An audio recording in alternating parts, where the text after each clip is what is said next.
Good morning.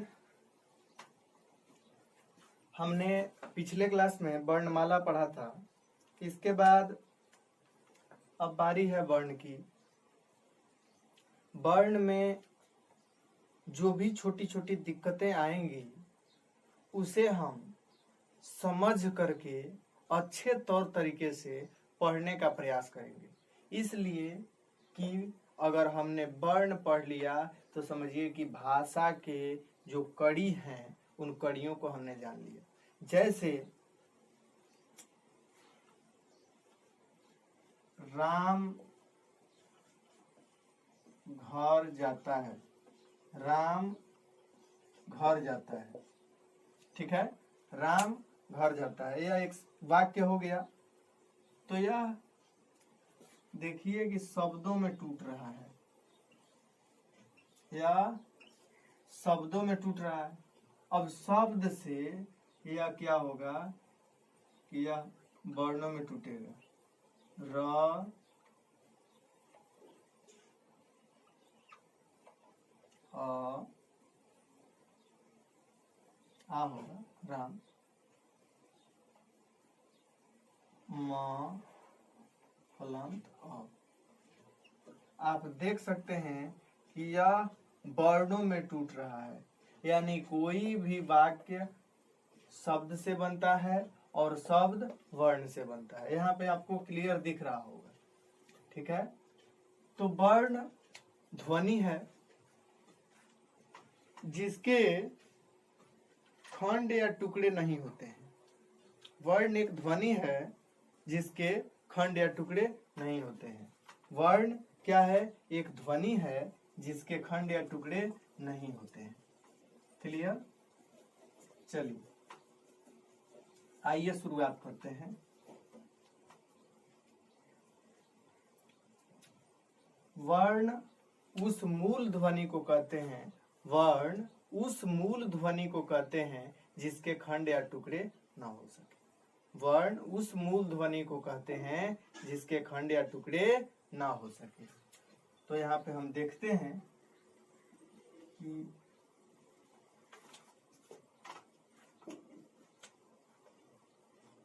वर्ण उस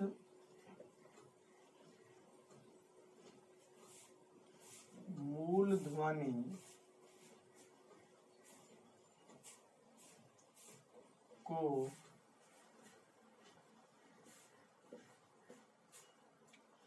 को कहते हैं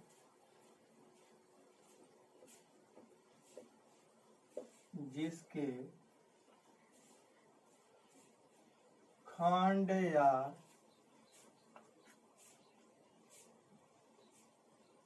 टुकड़े न हो सके,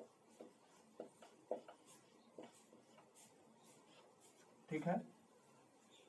वर्ण उस मूल ध्वनि को कहते हैं जिसके खंड या टुकड़े ना हो सके। वर्ण किस मूल ध्वनि को कहते हैं? वर्ण उस मूल ध्वनि को कहते हैं जिसके खंड या टुकड़े ना हो सके। चलिए, वर्ण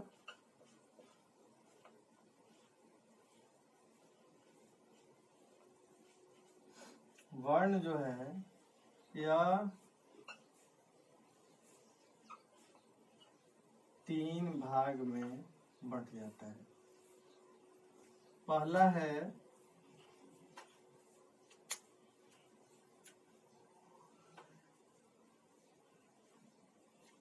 स्वर, दूसरा है अयोगवाह, तीसरा है व्यंजन, ठीक है। पहला है स्वर, दूसरा अयोगवाह, तीसरा व्यंजन। तो पहला हम स्वर वर्ण पर रोशनी डालना चाहेंगे ताकि यह पता चल जाए कि आखिर वर्ण क्या, स्वर वर्ण क्या होता है। तो देखिए, स्वर वर्ण क्या है कि वह कभी भी स्वतंत्र रूप से ही बोले जाते हैं। स्वर वर्ण स्वतंत्र रूप से बोले जाते हैं, यानी दूसरे वर्णों की सहायता की उन्हें जरूरत नहीं पड़ती। अगर जरूरत है तो खुद वह स्वर से ही मिलके बन जाते हैं। जैसे अ जोड़ अ बराबर आ, तो उसमें हम देखेंगे कि अ और अ मिलके आ बन रहे हैं। तो परेशानी वहां पर नहीं है, यानी वह स्वतंत्र रूप से बोले जाते हैं। वैसे वर्ण जो स्वतंत्र रूप से बोले जाते हैं उन्हें क्या कहते हैं? स्वर वर्ण कहते हैं। वैसे वर्ण जो स्वतंत्र रूप से बोले जाते हैं उन्हें स्वर वर्ण कहते हैं। वैसे वर्ण जो स्वतंत्र रूप से बोले जाते हैं उन्हें क्या कहते हैं? स्वर वर्ण कहते हैं। लिख लीजिए, देखिए तो वैसे वर्ण जो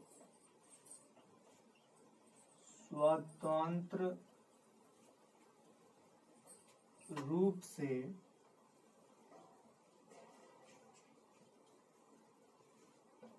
बोले जाते हैं उन्हें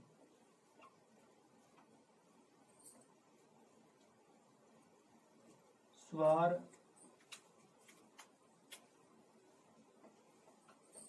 वर्ण कहते हैं।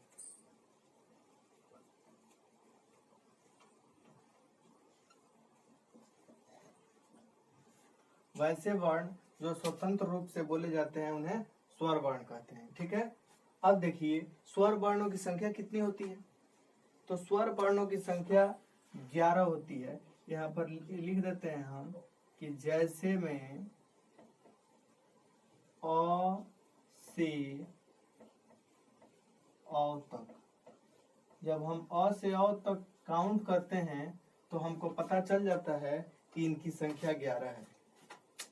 देखिए, तो अधिक विद्वानों का यही मत है कि अ से लेकर के अ तक सभी जो हैं वह क्या है? स्वर वर्ण है। हाँ, कुछ विद्वानों ने री को स्वर वर्ण नहीं माना है, तो उनके अनुसार 10 हो जाएंगे। लेकिन अधिक विद्वानों का यही मत है कि अ से लेकर के अ तक जितने भी वर्ण हैं वह सभी क्या हैं? स्वर वर्ण हैं। यानी हिंदी वर्णमाला में स्वर वर्णों की संख्या 11 होती है। हिंदी वर्णमाला में स्वर वर्णों की संख्या 11 होती है। ठीक है, नोट कीजिए।